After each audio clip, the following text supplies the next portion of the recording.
Le jury a sélectionné 3 startups pour pitcher ce soir. Vous avez le prix du public et le jury remettra son prix, lui, à partir de demain ou de lundi. Le prix des membres du jury est convié aux assises. Un petit mot, c'est donc la dernière soirée avant l'été et avant les assises du Cercle. Et c'est une soirée un peu particulière parce que tout à l'heure, en deuxième partie de soirée, on fêtera aussi les 20 ans de DG Consultant. Voilà, très bonne soirée.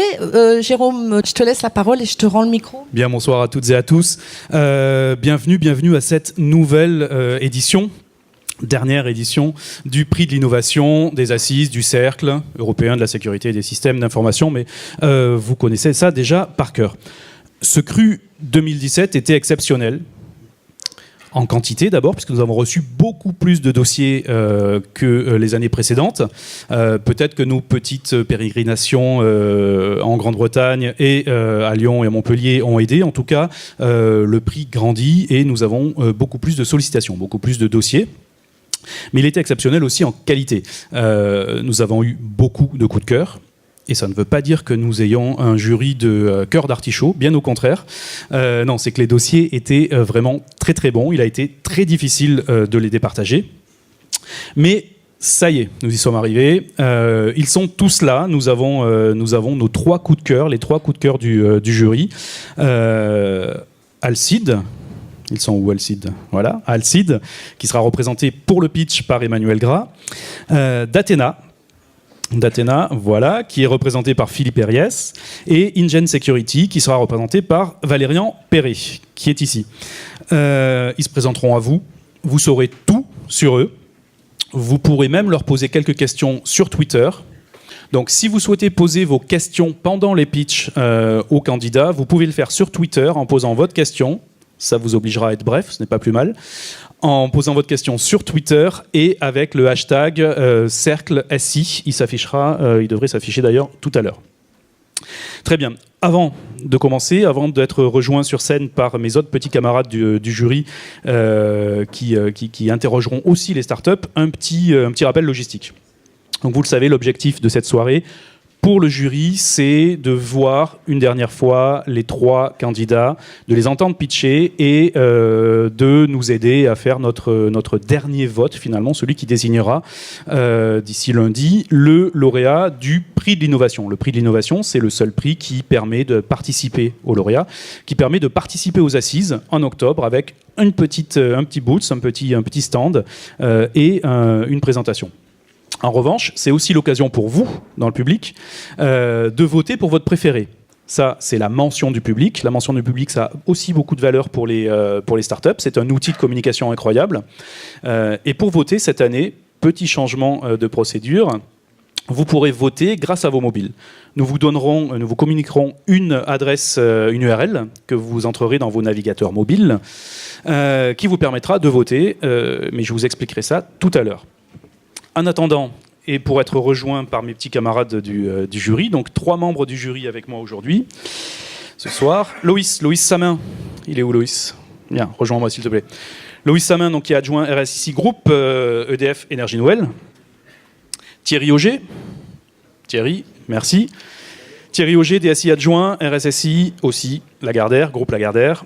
Et Graham Steele, qui est ici avec nous ce soir. Alors Graham est le lauréat du précédent prix de l'innovation. Et donc Graham, je pense que c'est beaucoup moins stressant d'être ici ce soir que l'année dernière, n'est-ce pas ? Très bien.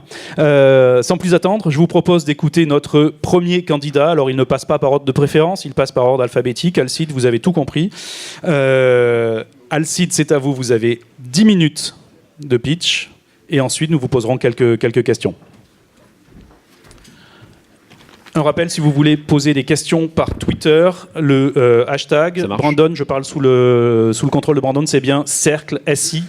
Le Cercle SI. Ah, il est là-haut, très bien. Le Cercle SI, voilà. Bonsoir à toutes et à tous. Donc, je suis Emmanuel Gras, le cofondateur de la société Alcide. Alors, avant de tout vous raconter sur nous, je voulais remercier le jury du prix des Assises qui nous a qualifiés pour cette finale. Déjà, en soi, pour une jeune société comme la nôtre, être en finale d'un prix aussi prestigieux, c'est déjà une belle réussite. Donc, je tenais à le remercier. Alcide, c'est une jeune société qui a été créée donc, par Luc, mon associé, et moi-même, qui sommes des anciens de la NSSI. Donc on est des anciens du centre opérationnel de la NSSI et notre mission était de protéger finalement les grandes entreprises contre les cyberattaques. Et c'est de cette expérience, c'est de ces missions qu'est née la vocation de créer Alcide. Bon, devant un public d'experts comme vous, je ne vais pas vous faire un topo sur la situation en termes de cyberattaques. Il n'y a qu'à ouvrir un journal pour se rendre compte que la tendance ne s'améliore pas du tout. Je ne vais pas parler de WannaCry parce que tout le monde vous parle de WannaCry depuis un mois. Je ne vais pas vous parler du Parti démocrate américain et du piratage des mails d'Hillary Clinton. Tout le monde vous en a aussi parlé. Force est de constater que les conséquences de ce type d'attaque, tant géopolitiques que financières, peuvent être assez importantes. Et finalement, toutes ces attaques, on en a traité. Celles que je vous cite, ce sont les publics. J'en ai connaissance d'un certain nombre d'autres. C'est que la partie émergée de l'iceberg. Toutes ces attaques qu'on a traitées, qu'on a essayé de remédier, avec Luc, on s'est rendu compte qu'elles partageaient un point commun, en fait. La cinématique, la façon dont procédait l'attaquant, était systématiquement la même. Et avec deux grandes étapes macroscopiques, finalement. La première étape, c'est de casser les défenses périmétriques de l'entreprise. L'attaquant est en dehors de votre système, à l'extérieur, et il veut mettre un pied dedans. Cette première étape, elle est finalement assez facile à réaliser. Ça se fait avec une campagne de phishing. Vous allez me dire, je cliquerai jamais sur un phishing, sur un mail piégé. Ceux qui disent ça, ils sont ou naïfs, ou alors ils n'ont jamais vu un bon phishing, et c'est déjà fort probable que vous ayez déjà cliqué sur un. Casser la défense périmétrique, c'est quelque chose qui est extrêmement difficile à empêcher. Et nous, chez Alcide, c'est vraiment un postulat de base qu'on prend, ça arrivera. C'est même probablement déjà arrivé. Je ne sais pas s'il y a grand monde dans la salle qui peut dire qu'il n'y a aucun poste compromis dans son entreprise. C'est quelque chose qui arrivera. Ensuite, il y a une deuxième étape, une fois que l'attaquant a réussi à rentrer. Qu'est-ce que c'est cette deuxième étape ? Ça, je vais vous l'expliquer. C'est que l'attaquant, une fois qu'il a mis un pied dans votre réseau, il va systématiquement viser le même système. Il va cibler la même infrastructure pour finalement arriver à ses fins.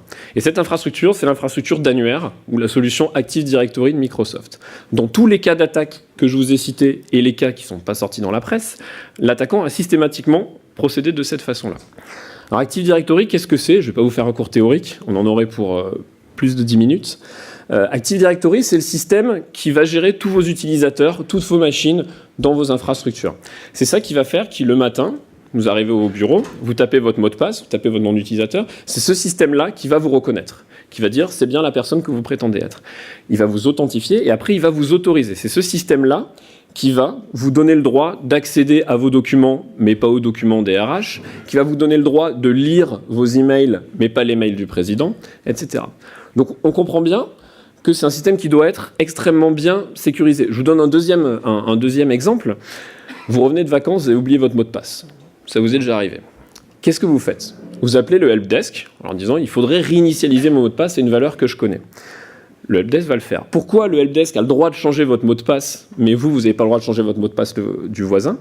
C'est grâce à Active Directory qui va donner les privilèges à certains groupes d'utilisateurs de faire certaines actions. Donc on comprend bien que protéger l'intégrité de ce système, c'est capital pour maintenir la sécurité de l'entreprise de façon générale.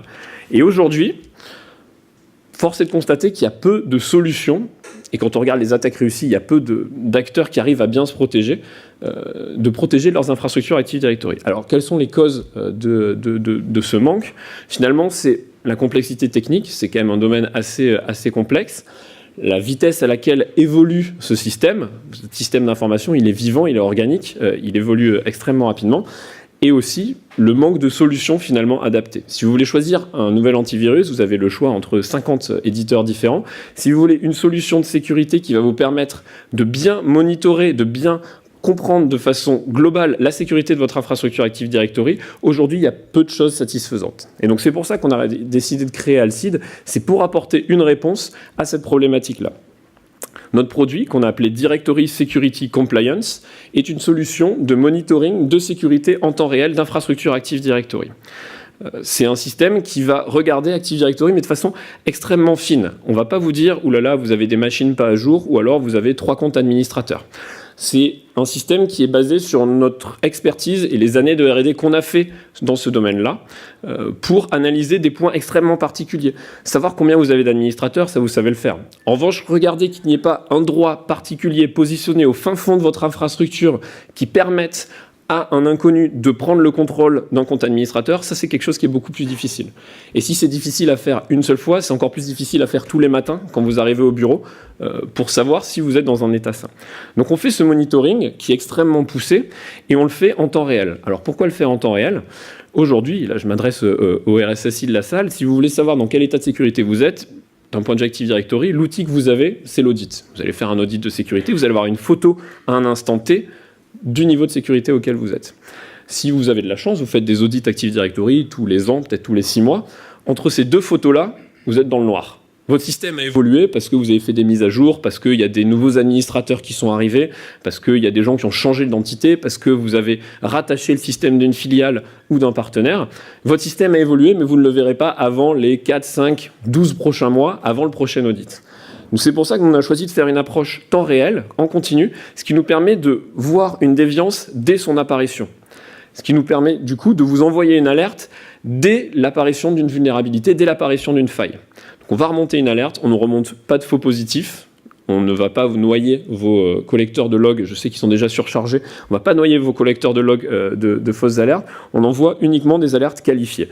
Ces alertes et ces points de contrôle finalement qu'on mesure viennent de notre expérience de R&D et d'analyse de sources de threat intelligence. On va regarder l'état de l'art de sécurité, l'état de l'art des attaques, ce qui va nous permettre de dégager des indicateurs qui sont toujours pertinents. Parce que notre solution, elle évolue en continu. Pas plus tard que la semaine dernière, on avait un de nos ingénieurs R&D qui présentait une nouvelle attaque Active Directory à la conférence de sécurité STIC à Rennes. Et d'ailleurs, il a été invité pour présenter cette attaque-là à la conférence Black Hat aux États-Unis au mois d'août. Alors même si là je vous parle de points assez techniques, on a choisi de faire une solution qui donne une vision d'ensemble, une vision synthétisée sous forme de tableau de bord clair qui soit utilisable par un décideur. L'idée n'est pas de faire un outil d'expert, mais un outil de pilotage pour finalement la personne qui est en charge de piloter la sécurité de votre système d'information. En plus de vous dire là où ça va pas, les points d'audit qui sont mauvais, on va vous donner des recommandations. Parce que dire que c'est nul, ça n'a jamais fait progresser quoi que ce soit. Ce qu'on va construire, ce sont des plans d'action dynamiques générés automatiquement qui vont vous dire précisément comment remédier au problème. Et on va aussi vous donner le coût estimé que ça va représenter. Ce qui permet d'identifier des quick wins, ce qui va permettre de sécuriser de façon rapide les points les plus prégnants, mais qui sont les plus faciles à corriger. Alors, en général, quand on branche notre système, on se rend compte qu'en fait, il y a 3 ans de travail pour sécuriser un système d'information. On ne veut pas vous décourager, on veut plutôt vous dire, ben voilà, le top 10 des actions qui doivent être menées pour pouvoir améliorer votre niveau de sécurité, et la cerise sur le gâteau, on la mettra dans 3 ans.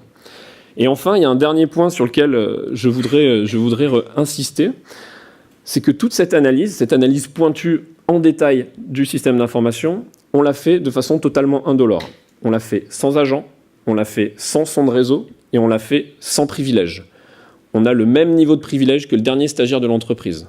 Donc c'est totalement non risqué pour les infrastructures qu'on protège. On ne risque pas d'augmenter finalement le niveau de vulnérabilité en demandant des privilèges trop importants ou en s'intégrant fortement dans le système. On n'installe rien chez vous. On n'installe rien et on n'utilise pas de privilèges, ce qui est totalement indolore. Maintenant, en guise de conclusion, si vous regardez la date, c'est le 15 juin. Alors, je crois que c'est l'anniversaire de DG Consultant. Pas que. Si vous allez sur société.com et que vous regardez la date d'immatriculation de la société Alcide, c'était le 15 juin 2016. Donc, c'était tout pile il y a 1 an. Donc, je suis extrêmement content finalement. Alors, c'est un hasard. Je suis extrêmement content de pouvoir fêter ce premier anniversaire avec vous, devant vous. Alcide, il y a 1 an, on était 2 avec Luc. Aujourd'hui, on est 7, en pleine croissance. On commence à avoir des références assez prestigieuses. Alors tout ça, c'est parce qu'on a eu la chance finalement de pouvoir travailler avec des partenaires, des mentors, des champions d'industrie qui nous ont fait confiance, qui nous ont poussés, qui nous ont aidés à nous développer aussi vite. Et donc là aussi, je tiens à les remercier puisque c'est eux finalement qui nous permettent d'essayer de réaliser l'ambition qu'on a. qui est de créer un champion de la cyberdéfense. On s'est quand même dit qu'en France et même en Europe, ça manquait cruellement par rapport à la concurrence de nos amis américains et israéliens dans ce domaine-là. Donc c'est l'ambition qu'on a essayé de se donner avec Luc, et c'est aussi pour ça qu'on s'inscrit, qu'on a participé au prix des Assises. C'est parce que la visibilité finalement et l'exposition que donne ce prix. L'exposition qui se termine là. Qui se termine. Merci à tous pour votre attention. Merci beaucoup.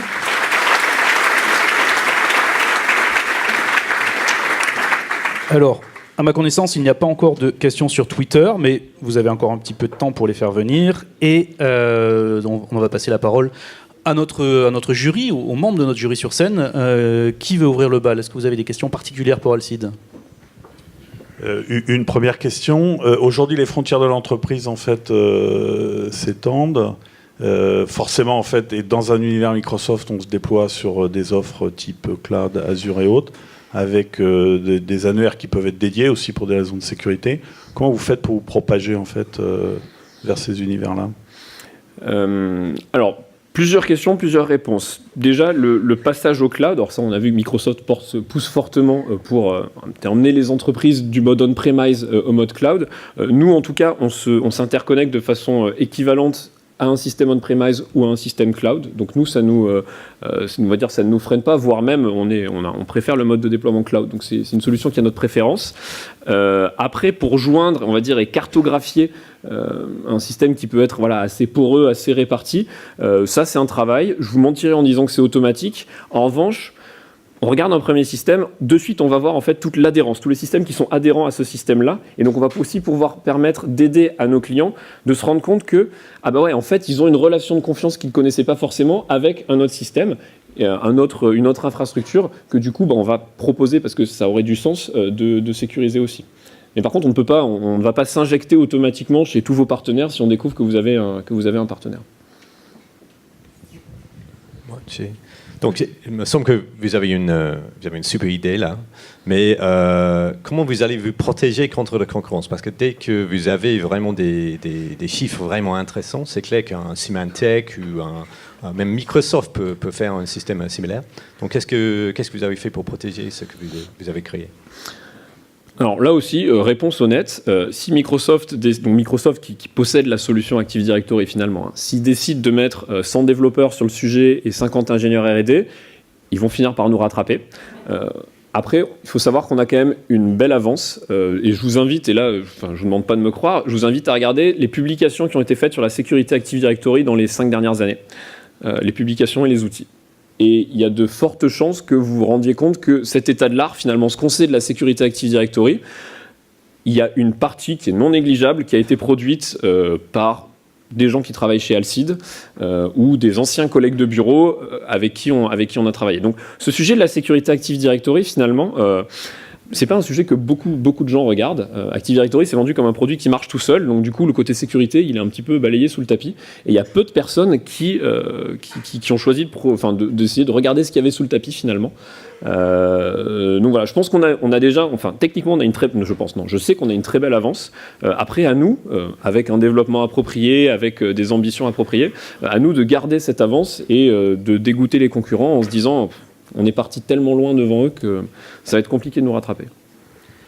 Pour continuer peut-être et rebondir sur la question de votre dépendance à Microsoft, avez-vous estimé le risque finalement que Microsoft, alors je ne suis pas un spécialiste d'Active Directory, mais réduise les accès, réduise ce qu'il est possible de faire à quelqu'un qui dispose des droits que vous utilisez, donc des droits faibles si j'ai bien compris. Est-ce que c'est quelque chose que vous avez anticipé ? Alors c'est quelque chose qu'on a anticipé, et c'est possible en faisant des constructions un peu étranges, c'est possible de nous couper l'herbe sous le pied, de dire en fait avec votre compte de stagiaire vous n'avez plus accès aux informations pertinentes. Seulement, et là je suis prêt à prendre des paris, personne ne va le faire. Pourquoi ? Parce qu'il y a trop d'existants aujourd'hui. Même aujourd'hui, demander à quelqu'un de sécuriser, donc pas de dire de faire ça, ce serait vraiment la cerise sur le gâteau, de dire non, faire quelque chose de basique déjà, c'est extrêmement compliqué. Faire bouger, corriger une faille de sécurité béante, parfois c'est extrêmement compliqué. Et pourquoi ? Parce que quand on fait évoluer son système, et là il y a beaucoup de gens qui ont dû l'expérimenter dans la salle, on a toujours peur que ça casse.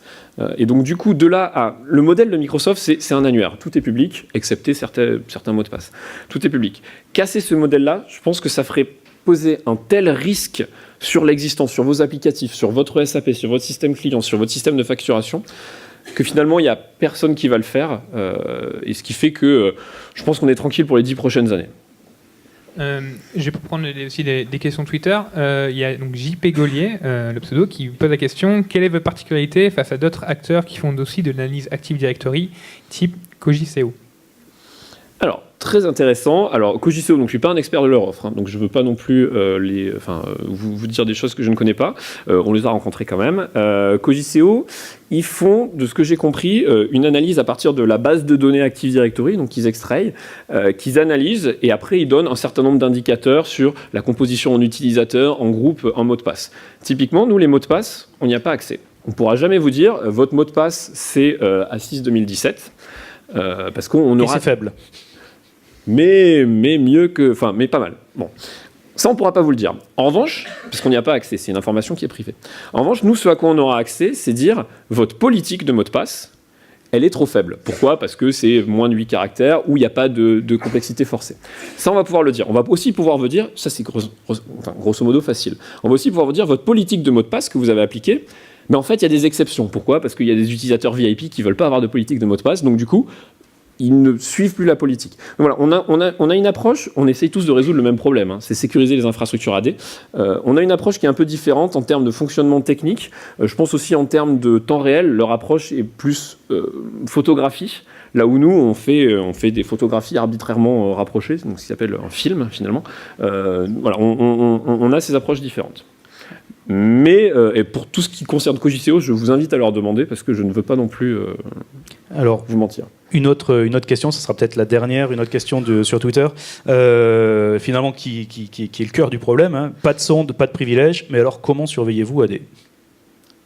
Ah, alors... Ça, c'est Vous avez 3 minutes 42.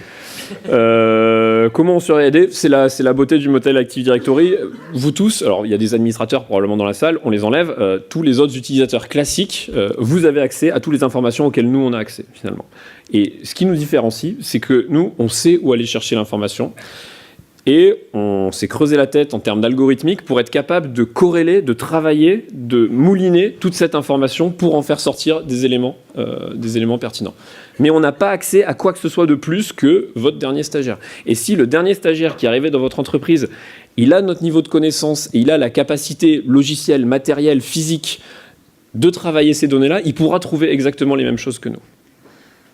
Donc c'est aussi pour ça qu'on se met dans la peau d'un attaquant finalement. Un attaquant qui arrive sur votre réseau, ce qu'on va voir, il va le voir lui aussi. Et donc s'il est très bon en sécurité Active Directory, il va être capable de trouver ces failles-là. Et donc c'est pour ça que nous on essaye de vous prévenir en amont finalement, de vous dire, voilà, nous sans privilège, on a été capable de voir ça parce que c'est le modèle de l'annuaire, parce que même sans privilège, on est capable de voir un certain nombre de choses. Très bien, peut-être une dernière question du jury. Oui, c'est une question. Dernière question. À quel type de population s'adresse en fait votre solution ? Est-ce que c'est plus concrètement des gens plutôt techniques qui vont résoudre les problèmes, corriger les erreurs de configuration ? Est-ce que c'est peut-être le RSSI qui va avoir l'équipe AI ? Est-ce que c'est la direction ? Est-ce que vous avez à qui ça s'adresse ? Alors, on a la possibilité en fait de zoomer. On a en première approche, on donne juste un niveau de risque. On dit c'est rouge vers jaune, ça va bien ou ça va pas du tout. Donc ça peut s'adresser à un RSSI qui veut savoir dans quel état de risque il est. Un RSSI un peu plus curieux, un peu plus technique, on va lui dire ça va bien, ça va mal, mais avec un peu plus de niveau de détail. Cette partie de l'infra, ça va, il n'y a pas besoin de travailler dessus. Cette partie de l'infra, c'est un peu plus critique, il faut s'y mettre. Donc là, ce serait un RSSI un peu plus technique, peut-être même le chef d'une équipe d'administration. Mais on a aussi possibilité de zoomer jusqu'à l'élément technique déviant, l'élément vraiment un peu complexe. Donc l'administrateur, la personne qui va faire la remédiation, l'administrateur AD, l'expert, on va lui donner la possibilité d'aller vraiment jusqu'au fond du détail, de voir l'élément déviant, le droit, le privilège bizarroïde qui a été positionné et qui permet de prendre le contrôle. Donc on a vraiment cette possibilité, cette vue du ciel. On ne veut pas commencer à vous enterrer sous des tonnes de données techniques et de jargon complexe. On donne la vue du ciel. Après aussi, on sait que c'est frustrant. On aime tous quand même un peu comprendre ce qu'il y a. Et on donne la possibilité de zoomer jusqu'au bout de l'analyse qui va vous expliquer pourquoi, en fin de compte, on a dit que le niveau de risque était correct ou était dans un état dangereux. Donc, en premier lieu, on veut que notre produit soit actionnable et utilisable par un RSSI. c'est le type de profil pour lequel on a construit notre produit, le type de profil qu'on avait en tête. En revanche, on veut aussi que le RSSI puisse dire à son équipe d'administration, Alcide a dit qu'il y avait un problème, utilisez l'outil et finalement on va les guider pour arriver jusqu'à la remédiation. Voilà. Très bien. On a 30 secondes. 30 secondes. Juste en un mot, combien de temps pour installer et former l'équipe locale ? Installer moins d'1 heure sur un réseau qui fait plus de 50 000 utilisateurs, c'est instantané, c'est la beauté du cloud. On instancie une plateforme de façon automatique, on crée un lien réseau et ça fonctionne. Former les équipes locales, notre interface est assez intuitive et triviale à utiliser, donc là aussi je pense que ça va assez vite. La partie qui prend plus de temps, c'est expliquer le problème, aller creuser dans le détail. Très bien, merci. Parfait, timing merci parfait. À tous. Merci beaucoup Alcide.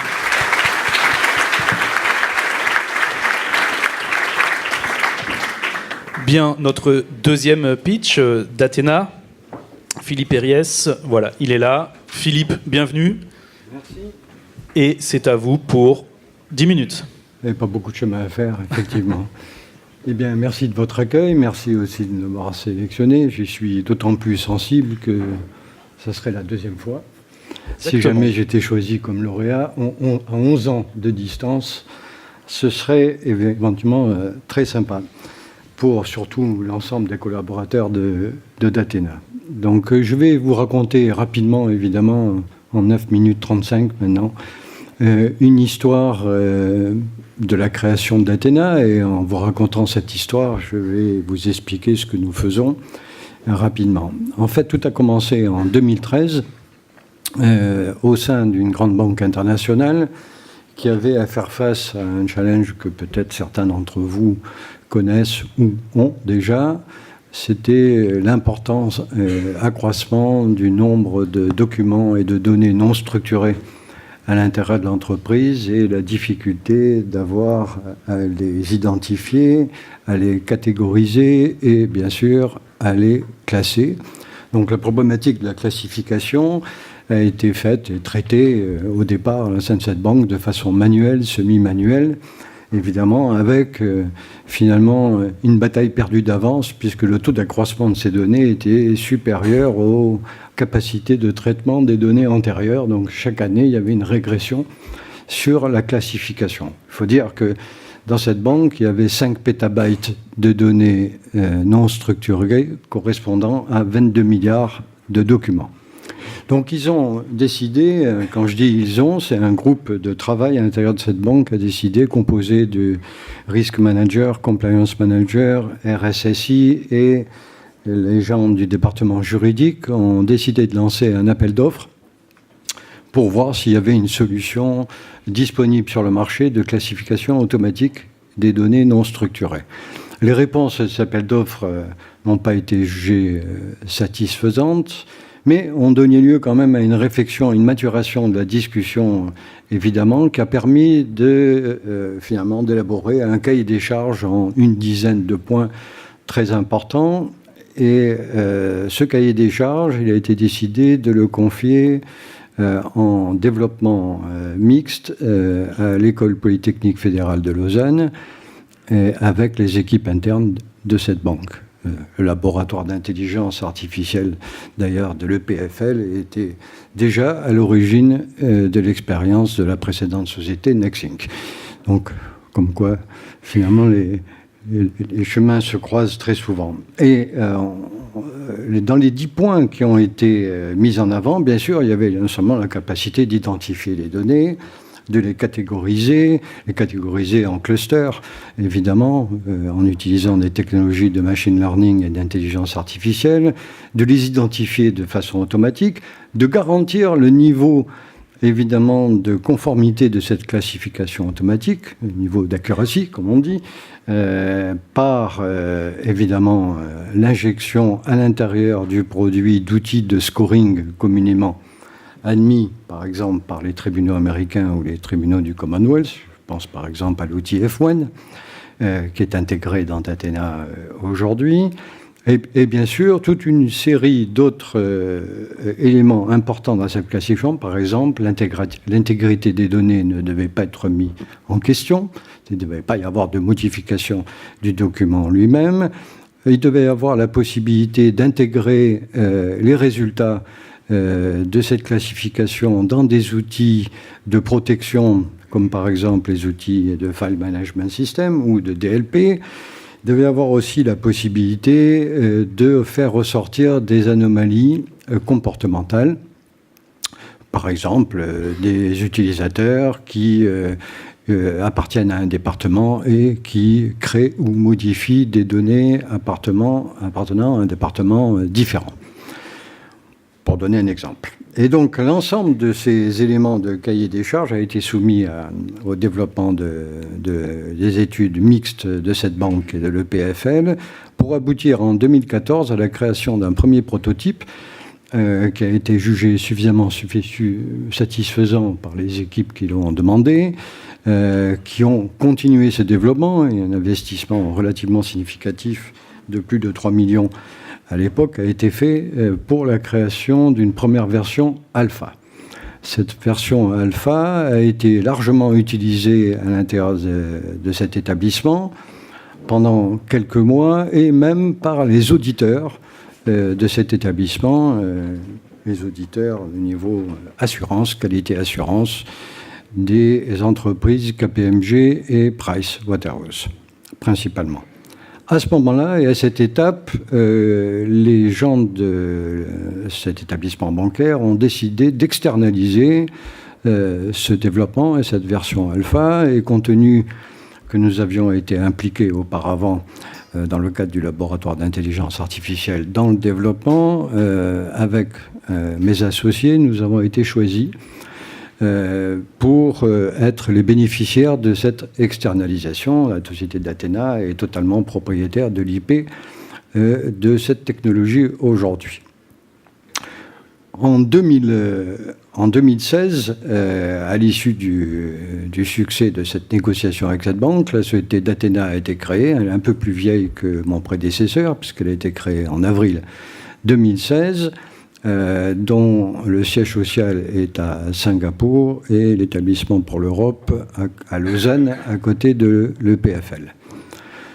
À partir de cette étape, nous avons engagé un partenariat stratégique avec Price dans le monde entier, au terme desquels ils ont monté un centre d'excellence d'Athena en Suisse et l'ensemble des différents partnerships dans plus de 15 pays aujourd'hui utilisent la technologie d'Athena pour leurs opérations et leur conduite de leurs audits et assessments en la matière. En rencontrant le maximum de clients depuis, et grâce à ce partenariat, nous en avons rencontré beaucoup, il y a eu de plus en plus de demandes au-delà de ces fonctionnalités initiales dont je parlais, qui portaient notamment sur la capacité de classer les données et des images, les enregistrements vocaux, les vidéos, et nous avons engagé il y a 6 mois à peu près un partenariat avec NVIDIA pour l'utilisation de leurs brevets et de leurs machines basées sur la NGU pour permettre le traitement massif de ces données très consommatrices. Nous avons aussi engagé un partenariat avec Microsoft, Google et Amazon pour le déploiement sur le cloud qui a conduit à des tests majeurs de déploiement de la solution sur le cloud. Et enfin, alors ça ne suffit jamais finalement, les premiers clients d'Athena nous ont demandé la possibilité d'utiliser le résultat de notre classification pour aller voir sur le web, le deep web et le dark web, s'il n'y avait pas des données jugées et classées confidentielles par d'Athena. Et évidemment, nous avons développé un nouvel outil qui s'appelle d'Athena 8, qui permet, sur la base de la découverte faite par d'Athena, de la classification, d'aller chercher dans ces différents environnements les données qui pourraient éventuellement avoir fuité depuis l'intérieur de l'entreprise.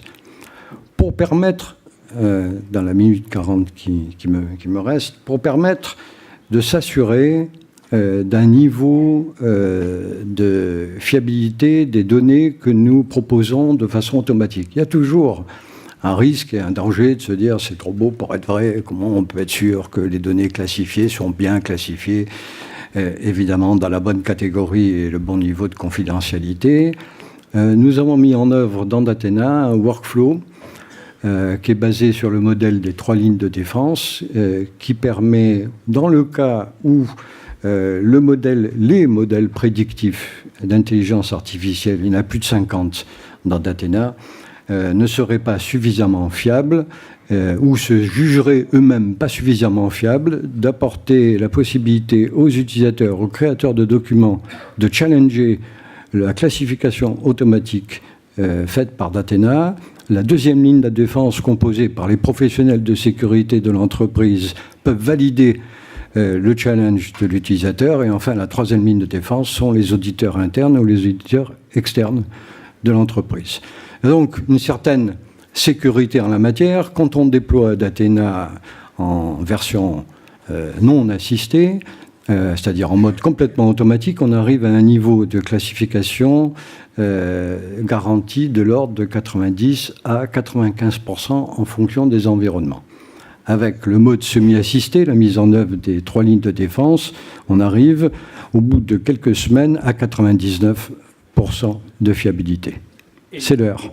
À nos 0,0% de temps restant. Parfait. J'avais suivi. Parfait timing. Je vais alors, une fois n'est pas coutume, je vais commencer par une question qui a été posée sur Twitter, parce que je pense que c'est la question qui intéresse tout le monde.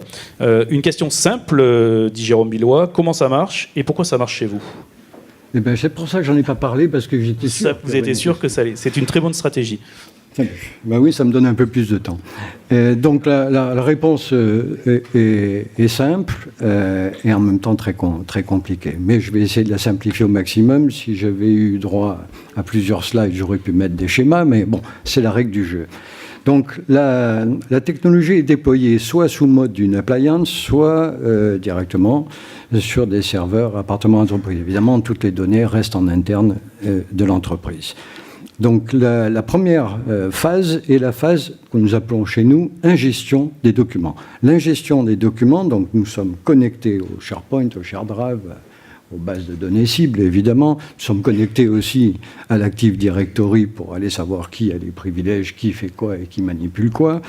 Et cette ingestion de documents se fait par le parsing intégral des documents que nous lisons. Donc nous les lisons en mémoire. Dès que nous les avons fini la lecture, nous transformons ces documents en valeurs numériques, mais uniquement sur la partie sémantique importante de ces documents, ce que nous appelons dans le langage machine learning le cloud of words, ou les nuages de mots, qui sont significatifs du contenu du document. Seuls les nuages de mots restent dans Datena et sont transformés en valeurs numériques, en H si vous voulez, de telle sorte que personne ne puisse y avoir accès. Une fois que ces nuages de mots sont extraits de l'ensemble des documents, eh bien, la mise en œuvre des différents modèles prédictifs, les 50 modèles prédictifs dont je parlais tout à l'heure, se met en route pour les classer dans les bonnes catégories et y affecter en même temps à la volée le niveau de confidentialité afférent. Par exemple, on les classe s'ils sont documents qui sont manifestement du domaine des ressources humaines, par exemple, on va les classer dans le cluster ressources humaines.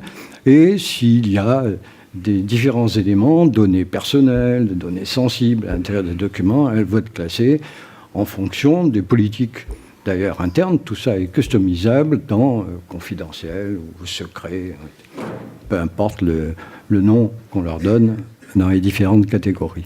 Ensuite, j'en finirai, ensuite ces données qui sont logées dans nos bases de données vont être traitées pour faire sortir un certain nombre d'indicateurs intéressants, rapidement utilisables, à la fois des indicateurs factuels sur le nombre de données, le type de données, le langage. Nous traitons plus de 72 langages dans Datena aujourd'hui, et bien sûr les anomalies, les alertes qui peuvent être envoyées aux outils adéquats derrière pour des à des fins de protection. Très bien, merci. Le jury. Donc, vous avez expliqué comment ça marche un peu. Si un des géants de l'intelligence artificielle comme IBM ou Google décide qu'ils veulent faire la même chose, comment vous êtes protégé contre ça? Alors, la protection par le brevet, je n'y crois pas. D'accord? Je pense que personne n'y croit d'ailleurs, mais nous avons des brevets, évidemment. Ça fait partie de la règle du jeu pour toute start-up un peu évoluée d'avoir des brevets. On en avons.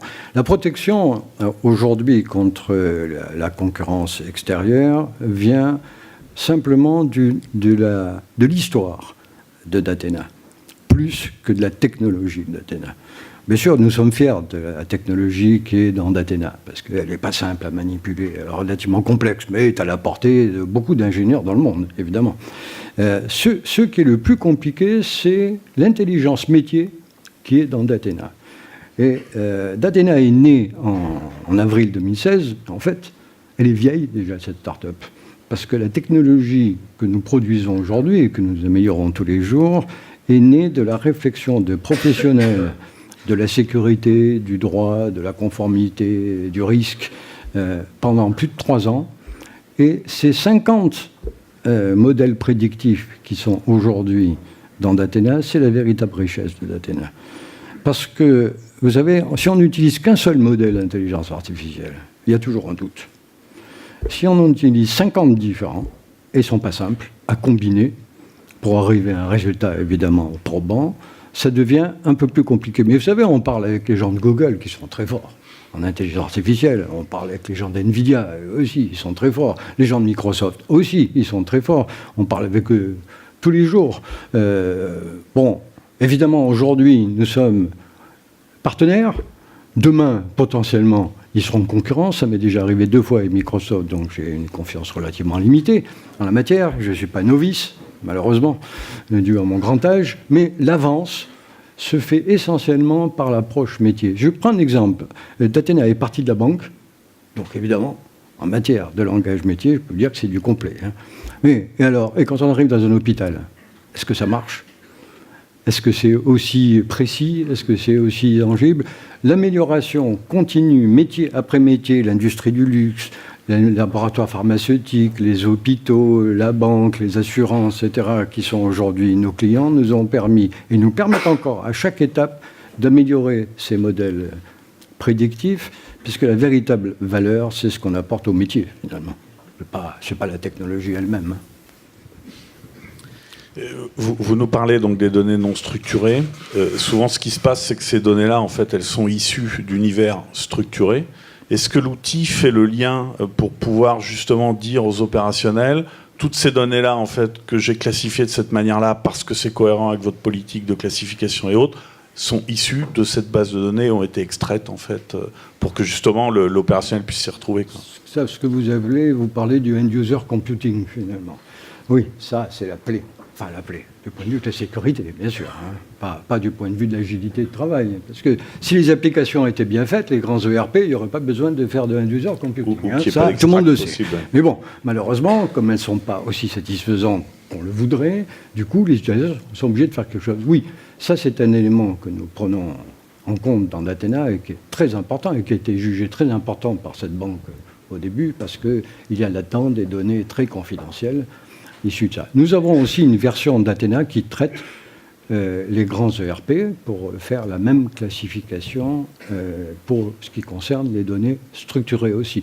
Et pour les applications qui sont mixtes, si on prend Salesforce par exemple, on va se trouver avec des données structurées et à l'intérieur de Salesforce des données non structurées et il faut savoir les analyser en même temps dans le même environnement et c'est ce que nous faisons.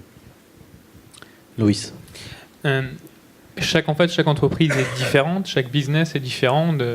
Comment votre produit, justement, analyse ces différents business, ces différents mots-clés et définit des nuages de mots particuliers pour chaque entreprise? Est-ce qu'il y a une action manuelle au début? Comment ça fonctionne? Effectivement, c'est une très bonne question. Oui, il y a au départ dans Datena, dans le modèle des catégories, 6 catégories principales, 300 sous-catégories et 300 sous-sous-catégories, qui sont censé, je dis bien censé, parce qu'il faut être humble en la matière, couvrir à peu près tous les cas de métiers différents. Mais bien entendu, ce n'est pas le cas. Il faut être honnête. Et c'est la raison pour laquelle, depuis le début du démarrage d'Athéna, dans notre façon d'aborder le marché, et surtout les marchés hors du secteur financier, qui était un peu évidemment le marché d'origine de la conception du produit, nous proposons à chaque secteur nouveau que nous abordons une gratuité totale. Mais c'est fait maintenant, je vous rassure, il n'y a plus de gratuité parce que maintenant on a couvert la totalité des secteurs, mais c'est ce qu'on a fait dès le début.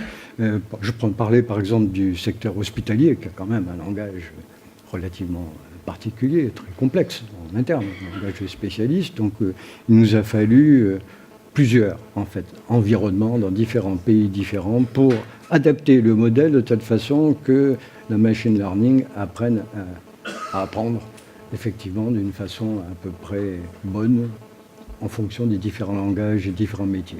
Mais c'est pas fini, hein. Je dis tout de suite, hein. C'est un travail continu et permanent. Il faut rester en la matière extrêmement humble. Alors, vous suscitez beaucoup de questions sur Twitter. Nous n'aurons pas le temps de toutes les poser, malheureusement, dans les 25 secondes qui nous restent. Je vais en prendre une seule, mais sachez que vous pourrez y répondre en interagissant directement avec les gens qui vous ont posé des questions. Mais je vais prendre une seule question à laquelle vous allez pouvoir répondre en 10 secondes. Quid du taux quel est votre taux de faux positifs? Eh bien, on n'en a pas. Et je dois dire que si je me permets de dire ça, c'est parce que nous en apportons la preuve à l'intérieur du déploiement du produit. Très bien, merci beaucoup. Beaucoup de questions en suspens. N'hésitez pas à y répondre sur Twitter. Merci. Merci beaucoup. Très bien. Notre dernier pitch, InGen Security, Valérien Perret, c'est à vous pour 10 minutes et 10 minutes de questions. Bonjour à toutes et à tous. Merci au jury pour cette sélection sur le podium, ça fait plaisir. Donc je m'appelle Valérien Perret, je suis l'heureux dirigeant cofondateur d'une start-up en cybersécurité qui s'appelle InGen Security. Et on édite une solution de pare-feu applicatif web innovante. Donc on empêche les sites internet de se faire pirater. Donc il y a quelques mots que je voudrais vous dire. Alors, intelligence artificielle, big data, machine learning, IoT, cloud et APT. Cloud, je suis pas très sûr que ça soit un buzzword du moment, mais enfin les autres, ils le sont. Je vais essayer maintenant de les mettre dans des phrases pour mon pitch. Donc, notre solution de WAF, pare-feu applicatif web, pourquoi elle est innovante? Parce qu'elle est basée sur un moteur d'intelligence artificielle. Mon associé a vraiment rencontré Stephen Hawking, qui est pas très agréable comme personnage, mais ils ont eu des débats plutôt intéressants là-dessus. Donc, c'est de l'IA faible. Et qu'est-ce que va faire le moteur d'intelligence artificielle? Il va faire en sorte qu'à partir du moment où vous aurez décidé d'installer l'application, vous avez un serveur, vous voulez installer le WAF, et jusqu'au moment où vous allez protéger votre site internet avec une politique de sécurité en liste blanche 100% opérationnelle et efficace, ça vous aura pris 5 minutes, pas plus. Donc c'est vraiment vrai. Si vous voulez, je vous donne après les petits liens vidéo pour aller constater que ça marche vraiment aussi rapidement que cela. Donc comment ça va se passer? Vous allez installer votre application, le package est disponible. Ah, on a tout développé. On s'appuie pas sur des briques externes, Apache, Nginx, etc. C'est vraiment tout nous qui avons fait. Le reverse proxy, un proxy inverse, voilà, il s'appelle GetJS, il est open source. Donc vous pouvez aller le récupérer. Le package du produit aussi, il est complètement accessible. Donc si vous voulez poker, c'est téléchargeable, je vous donnerai le lien aussi après. Donc vous allez installer le package. Après vous connectez, vous créez un compte administration et vous rajoutez un site internet. Et donc sur un formulaire HTML, et rien qu'en faisant ça, vous allez générer un certificat SSL avec Let's Encrypt. Vous allez activer le HTTPS, le HTTP 2.0, et donc votre site sera déjà optimisé, et ça vous aura pris pas plus de 2 minutes. Pourquoi on a voulu faire ça? C'est parce qu'on a pensé que la cybersécurité, en tout cas pour la protection des sites internet, c'est toujours trop coûteux avec les produits actuels. C'est vrai que quand vous allez acheter un site internet 500 € qui va être fait par une agence de communication ou par le stagiaire de la DRH, vous voulez pas nécessairement passer 2 semaines à faire une politique de sécurité. Donc on s'est dit autant faire quelque chose de simplifié. On travaille dans des contextes de DevOps où on publie assez vite, le contenu internet bouge pas mal, et on s'est dit voilà, nous on va innover, on va faire quelque chose pour que la sécurité web ne soit pas trop coûteuse. Donc le produit il est disponible en mode on-premise et puis en SaaS évidemment. Dans les fonctionnalités intéressantes qu'on met en œuvre, il y a toute une partie géolocalisation et toute une partie remontée d'IP, parce que quand on protège un site internet en mode liste blanche, tout ce qui n'est pas prévu dans le fonctionnel, nous on va le traiter comme une alerte, donc comme une attaque, et vous allez pouvoir déverser toutes les traces, tous les logs dans votre big data. Je l'ai mis, je l'ai placé dans votre big data et vous allez pouvoir remonter toute la file des adresses IP. Alors on fait de l'inclusion en fait dans les requêtes et vous allez pouvoir remonter toute la file des adresses IP et puis retrouver les vrais pirates. C'était pas mal de voir ça pendant la campagne électorale, parce que le jour des élections présidentielles, on sécurise pas mal de sites politiques et voilà, on a pu voir d'où venaient les méchantes attaques. Une autre fonctionnalité intéressante aussi, c'est comment on arrive à générer une politique liste blanche qui soit opérationnelle en 5 minutes.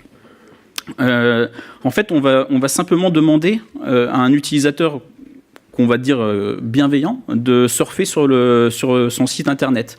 Donc la machine ne va pas apprendre tout le temps, faut pas, parce qu'elle pourrait apprendre des bêtises, mais pendant un temps donné, on va qualifier un utilisateur de gentil, donc l'administrateur va dire toi fais la navigation sur le site, l'utilisateur va faire quelques clics, il va consulter les liens, peut-être remplir 1 ou 2 formulaires, et la politique de sécurité va se générer automatiquement à partir de ça.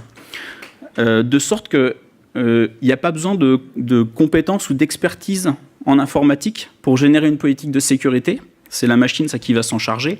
Alors si y a des aficionados qui veulent vraiment aller voir quand même dans les fichiers de conf, tout ça, c'est possible. On va sur le serveur et puis voilà, on a le détail technique dans des fichiers texte, mais en tout cas, il n'y a pas besoin d'avoir d'expertise pour créer une politique de sécurité. Donc ça, c'est quand même un gain de temps non négligeable. Oui, dans les fonctionnalités, ce que je disais, c'est toute la partie trace et tout ça, on va générer des logs et puis vous allez pouvoir le déverser dans le big data. Alors, il y a un truc qui est pas mal aussi, c'est on n'est pas obligé de partir sur un blocage tout de suite. On peut mettre un mode alerte et donc après le WAF il se transforme en sonde et donc on fait une politique de sécurité classiquement parlant. On va pas arrêter les requêtes qui vont passer, mais par contre tout ce qu'on va considérer comme des attaques, on va pouvoir les tracer. En fait, c'est une sonde plus pour la sécurité des sites internet. Une autre fonctionnalité qui est pas mal, c'est quand on a fait notre politique de sécurité, on ne sait jamais, il peut y avoir des faux positifs. Nous, ce qu'on fait, c'est qu'on va pas les choses que l'IA ne reconnaît pas, les motifs ou la grammaire que l'IA ne reconnaît pas, elle va pas nécessairement les supprimer, elle va aseptiser les requêtes. Donc en fait, si on a oublié un des éléments, ou plutôt si l'utilisateur n'a pas cliqué sur le bon lien, l'IA elle va supprimer cette info. En fait, il faut savoir que dans les requêtes web, il y a plein d'informations qui servent quasiment à rien dans tous les headers, etc. Et une appli peut très bien s'en passer. Et du coup, en aseptisant les requêtes, enfin toutes les requêtes, on va pouvoir garder un fonctionnement de site internet complètement viable. Dans les perspectives qu'on a, donc on discute avec l'ANSSI et on part sur une qualification élémentaire avec un certificat CSPN. Voilà, et on est disponible dans le cloud, on-premise, bientôt sur Amazon et Google et Azure. Voilà, c'est un peu plus court, mais j'ai fini, moi. Très bien, merci.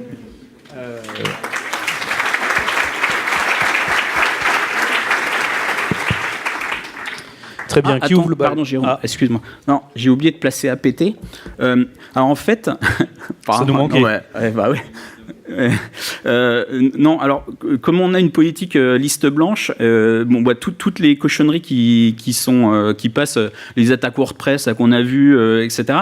On a le carcan fonctionnel, donc nous on traite ça évidemment comme des attaques. Et puis après avec les logs et tout ça, on peut aller récupérer tous les malwares qui passent, encodés, en base 64, enfin tout ce qu'on veut. Et c'est plutôt sympa parce qu'on arrive à récupérer des attaques à tous les niveaux, que ça soit applicatif, OS, etc. L'autre truc aussi, c'est qu'on arrive à faire de l'injection.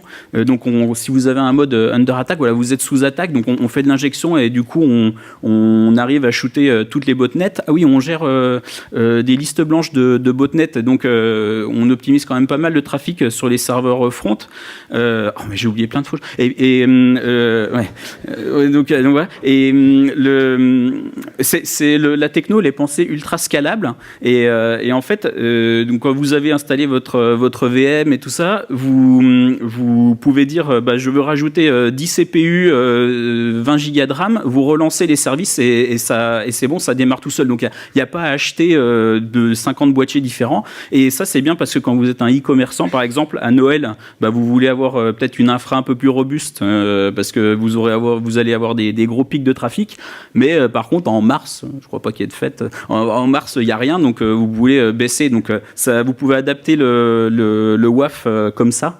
Et puis le prix s'adapte aussi. C'est d'un mois sur l'autre, vous n'allez pas payer la même chose en fonction des ressources que vous allez affecter. Donc c'est bien parce que ça vous évite d'acheter des boîtiers à 500 kilo € pour que ça marche 2 mois dans l'année. Voilà. Très bien, merci. Finalement, c'est bien 10 minutes. Hein. Ouais, c'est bien. Merci beaucoup. Parmi le jury, qui ouvre le bal? Juste une question, là vous avez parlé des sites de e-commerce, c'est vrai que par moment en fait on a besoin de minimiser les latences liées en fait aux équipements de sécurité traversés. Quel impact de votre solution là sur justement je vais vous parler par exemple de comparateurs achats sur internet sur lesquels on a vraiment besoin en fait de minimiser la latence. Est-ce que c'est jouable ou pas? Alors c'est jouable parce que en termes de techno, comme je disais, on déploie le HTTP2 avec du HTTPS et ça, en gain de performance, on gagne à peu près 200% de performance par rapport à du HTTP classique. Donc après, et puis le produit, il fait de la mise en cache. Et donc, en fait, c'est l'ERP qui va délivrer le contenu sans nécessairement avoir à réinterroger les serveurs back-office. Donc, on se place plus près de l'utilisateur. Et puis, après, en termes de performance, les mesures qu'on a faites, c'est qu'on dépasse assez largement l'outil Nginx avec le module WAF. Donc, voilà, enfin, on tient plutôt bien la charge. On tient même beaucoup mieux la charge sur les nombres de connexions importantes. C'est-à-dire on a un coût de base qui est un petit peu plus important qu'un Apache ou Nginx, un coût ressource, mais après, en nombre de connexions, dès qu'on atteint des nombres de connexions importants, là, on est beaucoup mieux. Sur l'histoire de faire l'entraînement du whitelist 5 minutes, donc je peux bien imaginer que sur un site web de e-commerce, dans à peu près 5 minutes, on voit les cas d'utilisation, on fait un achat, on fait un paiement. Mais je peux imaginer des sites web beaucoup plus complexes sur lesquels, dans différentes périodes de l'année, on puisse des API complètement différents du type... le site web des impôts, je vais faire une déclaration de revenus à un certain point et puis je vais faire autre chose. Donc comment gérer un site de ce type de complexité en 5 minutes? En fait, la complexité d'un site internet, elle peut être fausse. La perception qu'on en a, c'est pas le contenu d'un site internet qui fait la complexité du site. Parce que derrière, en termes de grammaire, dans les requêtes qu'on va analyser, c'est du texte. Et en termes de grammaire, on va retrouver des similarités. Parce qu'on va avoir une déclaration, on fait sa déclaration des impôts, mais c'est la même chose que la déclaration pour la taxe d'habitation qu'on a faite. Et ça va être les mêmes grammaires. Et donc, en fait, on n'a pas besoin de refaire tout le temps la politique de sécurité, malgré tout, si on a un changement majeur, par exemple on passe, je sais pas moi, d'un site PHP à une autre techno, un autre langage, il faudra refaire la politique de sécurité, il faudra refaire une passe, effectivement. Donc on renomme à nouveau un utilisateur et on refait la mise à jour de la politique de sécurité en ressurfant sur le site.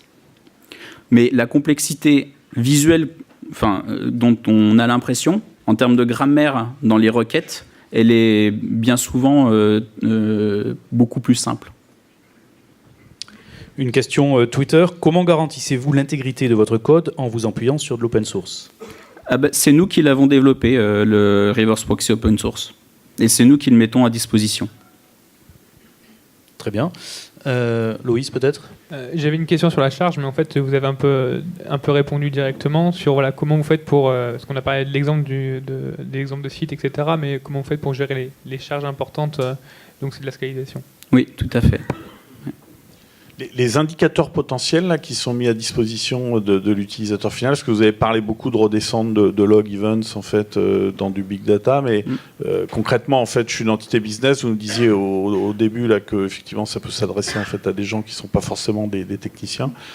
Comment je mesure l'efficacité et le fait que effectivement, je n'ai bloqué aucun trafic légitime et j'ai bien géré que de l'attaque. Pour ça, il faudra quand même un certain niveau d'expertise parce que, donc, je disais, on peut redescendre les logs dans le big data. Dans l'outil, il y a toute une console d'administration qui s'appelle le Looking Glass où vous allez voir justement toutes ces traces et tous ces logs. Là, il faut un œil expert pour voir s'il n'y a pas un faux positif qui a été arrêté. Enfin, voilà. Par contre, ce qui est assez intéressant de pouvoir faire, c'est que si jamais l'expert dit « Ah mais non, cette requête là elle est légitime, mais elle a été arrêtée ou aseptisée par le WAF », il sélectionne cette log-là, il dit « Je classifie cette requête comme normale » et ça va mettre automatiquement la politique de sécurité à jour et ça va réactualiser tout le fil des journaux. Donc ça aussi, ça se fait tout seul, c'est automatique. Très bien. Une question, alors vous y avez en partie répondu, sur la mise à l'échelle entre un site électoral et un site de vente complexe avec des milliers d'utilisateurs. Évidemment, la complexité importe peu sur la charge, mais en tout cas sur l'apprentissage, il semble difficile d'imaginer qu'un utilisateur sur un site un peu complexe va vraiment passer partout, utiliser toutes les fonctionnalités. Dans votre expérience sur vos déploiements, combien d'utilisateurs étaient nécessaires et sur combien de temps ? Comment ? Il y a deux éléments de réponse. Plusieurs utilisateurs, pas nécessairement. En fait, qu'est-ce que va faire le moteur d'IA ? Il va faire deux choses. Il va construire l'arbre décisionnel. Ça fait l'objet de dépôts de brevets d'ailleurs. Et puis, il va construire les passerelles pour changer de branche. Et donc, l'exhaustivité de la navigation, elle est souvent non nécessaire. Là où elle va être obligatoire, notamment au niveau de la structure de site, etc. Vous visitez la page d'accueil et bien souvent ça suffit. On a sécurisé le site de défense.gouv.fr, c'était 30 secondes la navigation. Sans passer partout, donc sans aller... sans passer partout, 3 liens. Par contre, ce qui va être un petit peu problématique pour générer une politique de sécurité vraiment finement, c'est tout ce qui est formulaire. Donc là, il n'y a pas le choix, il faut passer dessus, il faut rentrer les caractères qui sont attendus et attendables par l'application. Alors après, on propose, nous, des schémas, enfin des patterns de données pour faire en sorte que l'alpha numérique standard soit accepté et que le moteur d'IA considère que c'est le bon schéma. Et donc, il suffit de mettre ça dans un ou deux champs de formulaire et puis la politique va être créée automatiquement. Très bien. Oui, donc, je pense qu'on peut dire que le marché des WAF, c'est un marché mûr. Qu'est-ce qu'il y a qui vous a fait croire que cet aspect de faire la configuration du whitelist par l'IA, c'est vraiment, ça va encourager quelqu'un de mettre dans la poubelle le WAF qu'ils ont utilisé depuis 5 ans pour passer. Moi, j'ai commencé en cybersécurité il y a 12-13 ans. Et j'étais auditeur et je faisais des pentests sur les sites internet et on retrouvait toujours du SQL injection, des sites défacés, etc. Et puis dans le cadre de ces audits, j'ai aussi audité pas mal de solutions de WAF et la politique whitelist, c'est jamais quelque chose qui est déployé parce que à chaque fois c'est trop compliqué, on peut pas toucher, si on le met en whitelist, le site il marche plus. Et mon associé qui a créé ce moteur, il m'a montré le fonctionnement.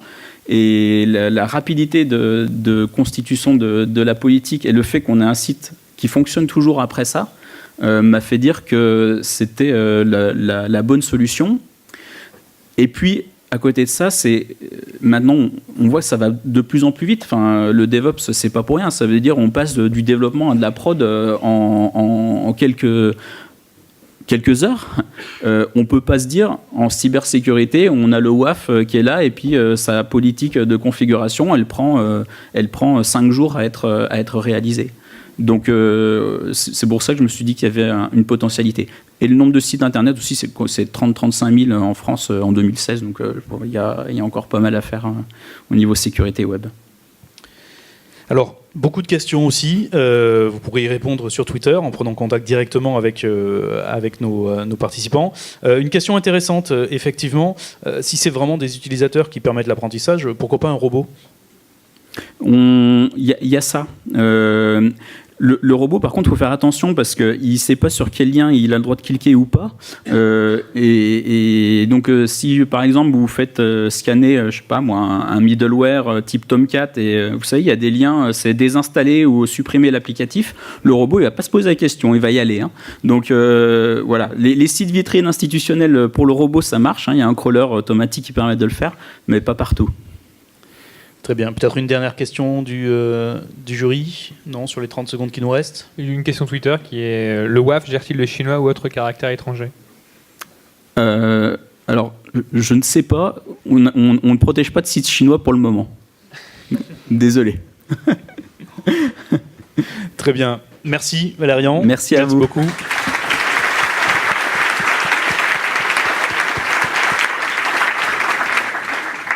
Bien, alors encore une fois, beaucoup de questions sur Twitter. Je vous engage, les finalistes, à prendre contact avec les auteurs de ces questions, à y répondre. Vous pourrez peut-être aussi y répondre tout à l'heure, un peu plus haut, à la soirée qui nous attend. Mais en attendant, il va falloir voter. Cette fois-ci, c'est vous. Nous, on votera tout à l'heure, on votera ce week-end. Mais pour l'instant, c'est à vous de voter. Alors, une URL... https vote.cercle2017.fr. Connectez-vous. Ok, une fois que tout le monde sera connecté, très bien, ça continue, ça se stabilise. Voilà, la première question, avez-vous l'intention d'assister à l'édition 2017 des Assises de la sécurité ? Très bien, je crois qu'on peut figer le vote. Vous êtes quand même majoritairement des adeptes des assises, hein, c'est étonnant. En revanche, les 6 personnes qui n'assistent pas, vous viendrez voir l'équipe de DG Consultant qui souhaitera vous parler. Très bien, donc vous êtes quand même, pour la petite histoire, pour l'info, 85,11% à vous retrouver aux assises. C'est très bien, donc les rencontres qui se feront là-haut pourront se poursuivre à Monaco en octobre. Mais c'est pas ça qui nous intéresse ce soir quand même. On est là pour que vous votiez. Alors on va passer à la question suivante. Quelle start-up vous a le plus convaincu ? Donc lequel des 3 ? Alcide, Datena, InGen ? C'est à vous de voter. Parfait. Les votes sont dans la boîte. Vous découvrirez sur la slide derrière moi, et cette fois-ci je ne mens pas, il y aura bien une slide derrière moi, le nom du candidat dans quelques instants. Un sentiment de grand privilège ici.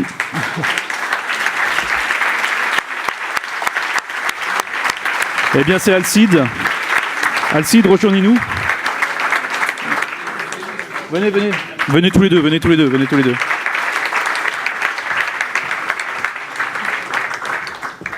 Venez, vous avez un micro chacun sur le côté, voilà. Merci à tous, hein, c'est un honneur. j'ai essayé d'être bon. J'espère que Luc a trouvé que j'étais bon. Et puis bon, voilà, merci pour vos votes. Je félicite tous les autres. J'avoue que passant en premier, on a tout le temps de regarder les pitchs des autres et de se ratatiner dans sa chaise en se disant ça a l'air vachement bien ce qu'ils font quand même. Donc voilà, bravo. En arrivant, j'étais sûr de moi. Pendant leur pitch, j'avais des doutes. Donc voilà. Puis bon, merci à tous. Et puis je vous engage à venir nous voir tout à l'heure. Merci beaucoup.